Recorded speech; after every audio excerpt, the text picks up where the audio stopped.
Hello everyone, I'm Jonathan Little. I'm here today with episode 280 of Weekly Poker Hand. I want to thank you for being here with me today.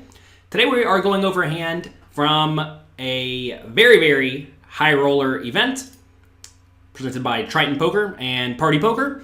This was in Montenegro, and they were playing 2,000 euro, 4,000 euro with a 4,000 euro big blind ante. So big game. Players are playing 480,000 euros deep, roughly. So they can play big pots if they feel inclined. And Tan Zwan, maybe messing up his name, I apologize. I can call him Tan. Tan raises with 7-6 of spades under the gun +2, which is perfectly fine and standard. And then Tony G gets ace-jack offsuit in the cutoff seat. So this is a fine hand to play. I would probably just go ahead and 3-bet this hand and then fold it if I get 4-bet, assuming Tan plays reasonably. I don't know anything about his strategy at all.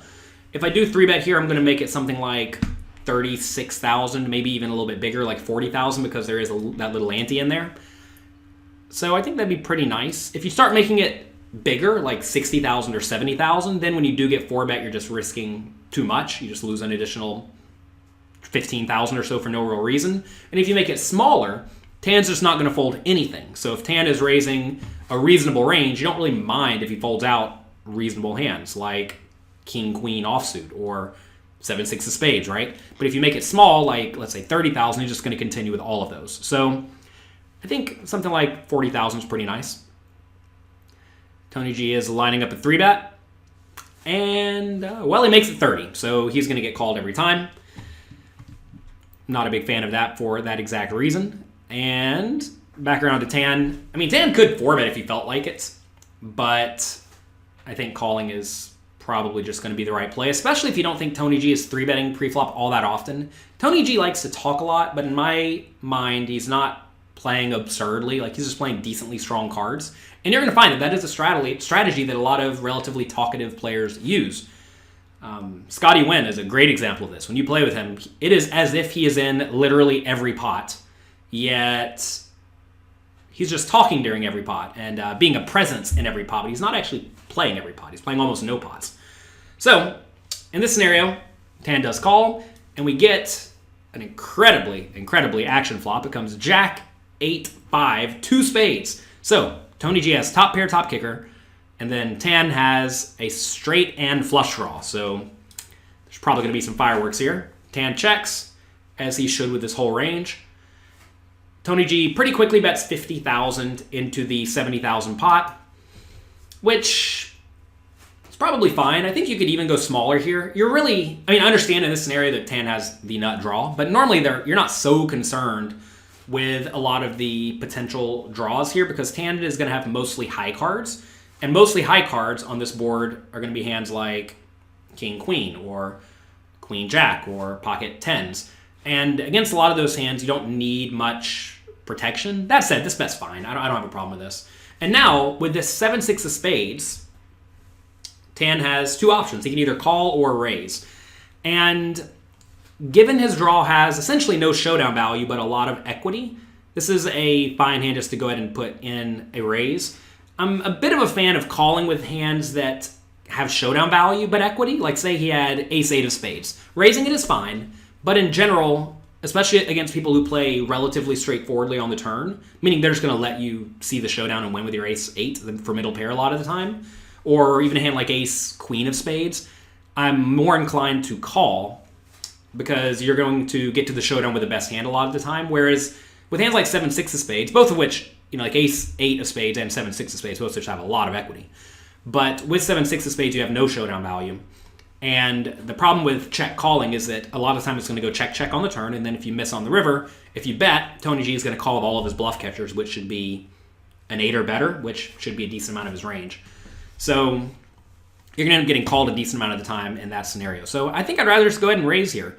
If you do get re-raised, it's going to be for all the money. You're playing a €1 million pot, which is quite large, but these players came prepared to play. I'm sure they're at least somewhat properly bankrolled, so you can't be afraid to get it all in, roughly flipping.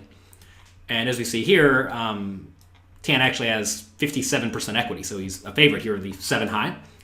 Doesn't happen too often in No Limit Hold'em, sometimes in PLO, but not too often in No Limit Hold'em, but here we are. So I would raise here, and I'd probably make it something like 140, maybe 170 is better, just to try to really get fold equity. Because right here, like imagine Tony G does have a hand like Queen Jack.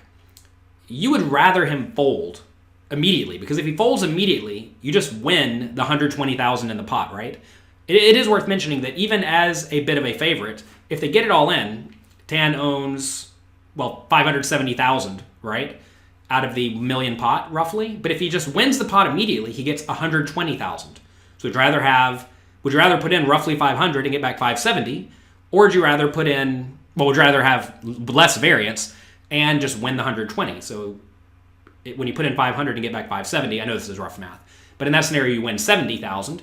And in this scenario, if he raises and gets Tony to fold, a hand like pocket tens even, something like that, you are going to get 120,000, so you make more money. So, I actually don't mind a big raise here, like all in perhaps. I know that is definitely a large bet, but with hands like this, good draws with no showdown value or premium draws with no showdown value, it is perfectly fine just to make big plays like that. You could also jam here with stuff like bottom set if you felt inclined, if you think Tony's going to call it off somewhat wide. That way you're not starting to get way out of balance. And recognize here, you really only have two good spade draws like this that you would play all in. It'd be 10-9 of spades and 7-6 of spades. And that'll allow you to also jam like pocket fives, and it'll be close enough to find. Maybe you also have a hand like 10, maybe like Queen 10 of spades you could jam as well. Obviously, that's relatively few combinations of hands, but I don't think that is such an absurd strategy.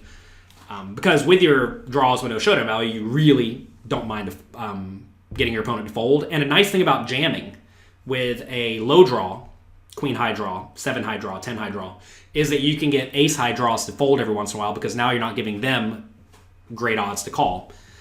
So do that with sets, do that with good draws, and it's probably going to work out well enough. That said, regular size raise is perfectly viable. He does go for 200K. And like right here, notice now, if Tony G does have a hand like ace queen of spades or ace 10 of spades, he's just not going to fold. So if he's just not going to fold for that size ever, then a bigger size would probably be better, right? Typically, people are not putting in half of their stack pre-flop. On the flop with anything they plan on folding. So that is also worth mentioning. So whenever Tony G is faced with that scenario, he's not loving it, but at the same time, he probably does have the best hand a decent amount of the time. And Tony G does decide to go all in, and Tan makes the call. I mean, he's not folding. And they are off to the races. Let's see if the ace-jack holds up. They are playing a 966,000 euro pot. We'll just call it €1 million. It's always nice to be playing €1 million pots. I know people get excited about the gigantic dollar values, but recognize that each player put in 125 big blinds. Whenever you're playing for gigantic stakes, you can get a lot of money in the pot.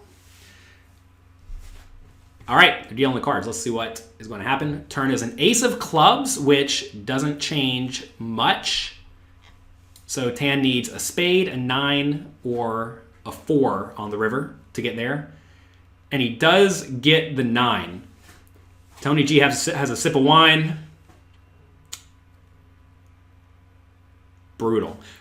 He actually did just reload before this hand as well. I saw the floor person bringing over chips. Sometimes poker just is rough. And whenever it does treat you roughly, recognize this is what you signed up for. Tony G didn't get his money in horribly bad or anything. And, move on with your life and continue playing the best possible poker that you can. So that's me it for today. I hope you enjoyed this episode of Weekly Poker Hand. If you did, click like, click subscribe, share it with your friends, and come back next week for another fun episode. I'll talk to you later.